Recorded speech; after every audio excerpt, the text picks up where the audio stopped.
За сайн байцгаана уу? Макро тижэл хичээлийн маань ингээ 3 дахь хэсэг нь эхэлж байна. Энэ хичээлээр бүгдээ уургийн талаар ярилцсан. Бид нэр уургийг одоо хүнсний бүтээгдэхүүнүүдээс ямар 3 төрлөөс авдаг вэ гэхээр нэгт бол амтны гаралтай хүнсний бүтээгдэхүүнүүдээс бид нар уурыг авдаг. Хоёр ургамлын гаралтай хүнсний бүтээгдэхүүнүүдээс уурыг авдаг. Гуравт нь бол одоо хүний зохион бүтээсэн хүний хийсэн одоо нунтаг уураг гэдэг нь шүү дээ. Ихэвчлэн фитнес хэрэгжүүлж байгаа хүмүүс хэрэглэдэг. За тийм төрлийн уурагны төрөл бас байдаг. Тэгэхээр уураг хүний биед яг хэрэгтэй юу хэрэггүй юу? Яг хүн зайлшгүй хэрэглэх шаардлагатай юу гэдэг асуултанд хариулъя. Уураг бол хүний биед зайлшгүй шаардлагатай. Хүн зайлшгүй хоол хүнсээрээ авч явах ёстой макро тижээлийн төрөл. Уураг бидний бие организмд ямар үр өгрөөлтэй байд юм бэ гэхээр нэгт бол хүний биеийн бүх эд эсийг бүтээлцэхэд уураг бол маш том үр өгрөөлтөд оролцдог. Тэгээ хүүхдийн өсөлт хөгжилд бол маш чухал гэдэг. Ялангуяа бага насны хүүхд, өсвөр насны хүүхдүүд маш их өсөлт явагдчихдаг. Тэр өсөлт хөгжилтөнд бол уураг хамгийн үр өгрөөлтөд оролцдог. Даавар үйлдвэрлэлтэнд бол уураг бас оролцдог. Тархлааны системд бол маш чухал үүрэгтэй байдаг. Эсрэг биет үүсэх тэр процессд бол уураг оролцдог. Уургийн бас нэг үүрэг бол хүний биед энергийг үүсгэдэг. 1 г тутам 4 калоритой тэнцэх энергийг хүний биед хүчээдэг. Бүтцийн хувьд аваад үзэх юм бол уураг 20 гаруй төрлийн амин хүчлээс бүрэлддэг. 9-ийг нь хүний бие өөрөө үйлдвэрлэх чадваргүй байдаг. Хоол хүнсээрээ дамжуулж зайлшгүй идэх шаардлагатай байдаг.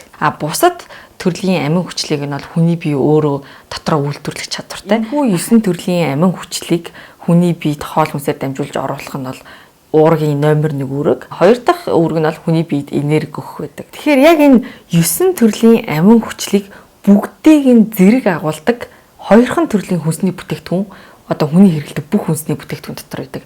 Тэр хоёр бол загас тэгээд өндөг хоёр гэдэг. Энэ хоёрыг бүх амин хүчлийг агуулсан цогц уураг гэж нэрлэдэг. Бусад бүтээгдэхүүнүүд бол энэ 9 төрлийн амин хүчлээс зарим нь нэдэг, зарим нь байдгүй. Ингээ янз бүр гэдэг. Насанд хүрсэн хүн бол өдөрт биеийн жингийн 1 кг тутам 0.8 г уураг хүнсээр авах ёстой гэж үздэг. Нийт өдөрт авч буй калорийн 10-35% нь уураг байвал хэвийн хэмжээнд байна гэж үздэг. Хүн болгон ингээ биеийн өндөр жин өөр учраас өөр хэмжээтэй уураг хэрэглэх шаардлагатай гэсэн үг. Өөрийнхөө идэх ёстой уургийнхаа хэмжээг хэрхэн гар утсан дээрээсээ тооцоолж болох вэ гэдгийг одоо харуулъя. За Google дээр protein calculator гэж бичээд тэгээ аль нь руу ч орсон болно. Хамгийн ихнийх руу бүгд орчъя. Тэгээд metric units гэдгийг сонгоод насаа эхлээд нь бичнэ.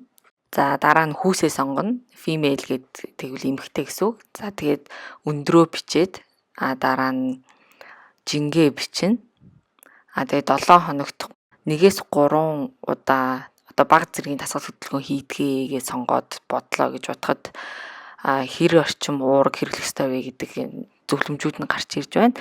Жишээ нь Дэлхийн эрүүл мэндийн байгууллагаас өдөрт доотлон 43 г уураг хүнсээр авах ёстой гэсэн зөвлөмжийг бол өгч байна. Тэгэхээр хүний биед ингээ уургийн дутагдалд ороод уураг бид нэр бага идэж уусан тохиолдолд ямар сөрөг нөлөө үүсэх вэ гэдэг талаар одоо ярилцъя. Нэгт булчингийн масс багасдаг, хоёрт дархлаа ундаг. Одоо түрүүн хэлсэн уураг маань хүний биед эсрэг биетийг үүсгэхэд оролцдог учраас уураг дутуу хоол хүнсээр авсан үед бол дархлаа маш их ундаг.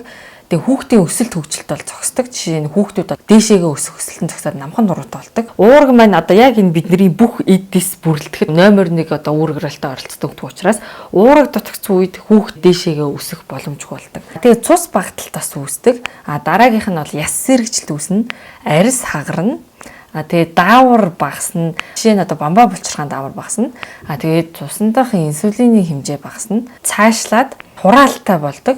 Булчингийн маас тэгээ өөх бүгд багасаад ер нь уураг дутагдсан үед хүн ер нь бол тураалтай болдог. Яг одоогийн байдлаар бол дэлхий дээр 1 тэрбум орчим хүн уургийн дутагдалд орцсон байдгаа гэдэг судалгаа бол байдаг. Тэгэхээр уургийг илүү идсэн үед яадаг вэ гэхээр уургийг хүний бие өөх болгож хадгалдгүй шууд ингээд өтгөн шингэнээрээ гадагшлуулдаг. Тийм учраас уургаас шалтгаалж илүүдэлжинтэй болон тархалт үүснэ гэсэн эрсдэл бол байдаггүй. Тэгэхээр нүүрс ус өөх тостой харьцуулах юм бол уурга маань бол тархалтыг үүсгэдэг. Нүүрс ус өөх тосоо хэтрүүлж хэрэгсэн тохиолдолд хүний биед тархалт бол үүсдэг гэсэн үг.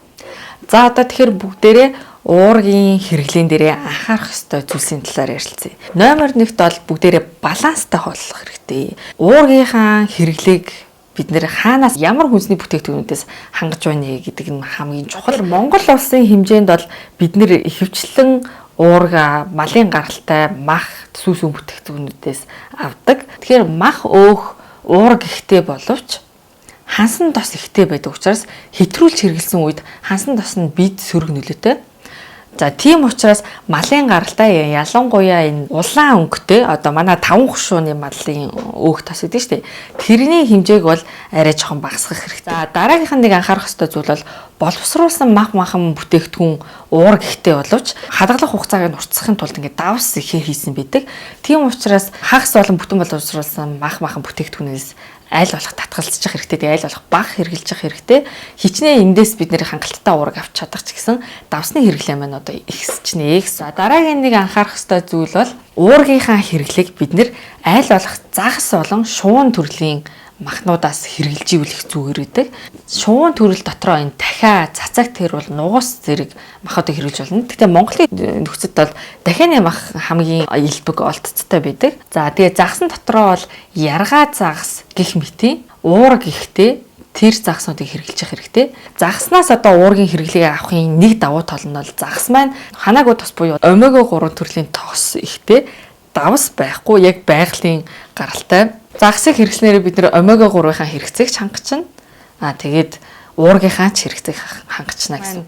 Дахианы мах маань бас яагаад ашигтай вэ гэхээр ялангуяа дахианы цээж мах маш их уургалаг байдаг. Тэгээд хансан тосны хэмжээ бол маш бага байдаг. Одоо бидний хэрэглэдэг улаан махтай харьцуулах юм бол. За тэгээ дараагийнх нь нэг уургийнхаа хэрэгцээг авч болох эрүүл сонголт бол өндөг байгаа. Өндөг бол түрүүн хэлсэн 9 төрлийн тэр амин хүчлийг бүгдийг агуулдаг. Цогц одоо бидний хэрэгтэй уургийг агуулдаг 2 төрлийн бүтээгдэхүүнүүдийн нэг загас өндөг.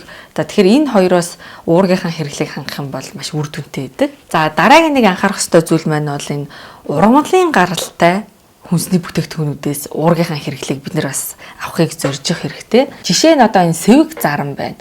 Энэ бол уурга ихтэй, эслэг ихтэй, тэгсэн мөртлөө давс өөх тосгүй. За тийм учраас бидний биед бол маш ашигтай гэсэн үг.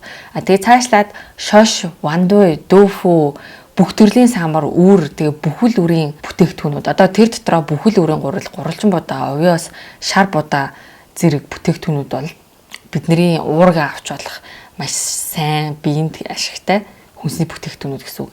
За зарим ногоо бас уурга агуулдаг. Тэрэн дотроо бол брокколи жишээ нь орж байгаа. За сүүс хүн бүтээгдэхүүн бол бас уургийн агуулмж өндөртэй бүтээгдэхүүнд ордог. Тараг бол бидний биед гэрүүл тэгээ уургийн агуулмж өндөртэй бүтээгдэхүүний тонд ордог. Тэгээ хамгийн сүүлд анхаарах ёстой зүйл бол уургийг аль болох хүнсний бүтээгдэхүүнүүдээрээ дамжуулж бид нар биендээ оруулах шаардлагатай. Тэгэхээр түрүүн би хэлсэн энэ 3 дахь төрөл нь бол одоо хүний үйлдвэрийн аргаар гаргаж авсан, хүний агаар гаргаж авсан ийм нунтаг уурга гэж байдэн штэ. Тэгэхээр нунтаг уургийг бол аль болох хэрэглэхгүй байхыг хичээх хэрэгтэй. Аль болох үйлдвэрийн бус боловсруулалт ороогүй байгалийн гаралтай бүтээгдэхүүнүүдээс хүнсээрээ дамжуулж уургийг биендээ оруулж авахыг хичээж явах хэрэгтэй. Гэхдээ мэдээж нунтаг уург хэрэглэхээр шийдсэн бол тэр нунтаг уургийнхаа шошго тэгээ ямар орсон бэ гэдэгтэй маш сайн уншиж танилцаж бүтээгдэхүүнээ сонгох хэрэгтэй. За жишээ нь зарим төрлийн тийм нунтаг бүтээгдэхүүнүүдэд сахарын агуулмж өндөр байдаг. Тэгэхээр сахар ч юм уу, давс ч юм уу, зарим нэг төрлийн биед сөрөг нөлөөтэй агуулмж нунтаг уурагт маань орсон байна уу гэдгийг сайн судалж сонгоорой гэж та бүхэндээ зөвлөх байна. За ингээ өнөөдрийн маань уургийн талаарх хичээл ингээд дуусч байна. Та бүхэнд ойлгомжтой байсан тэгээ таалагдсан гэж найдаа. Танд болон танай гэр бүлд эрүүл мэндийн сайн сайхан бүхнийг хүсье. Баярлалаа. Баяртай.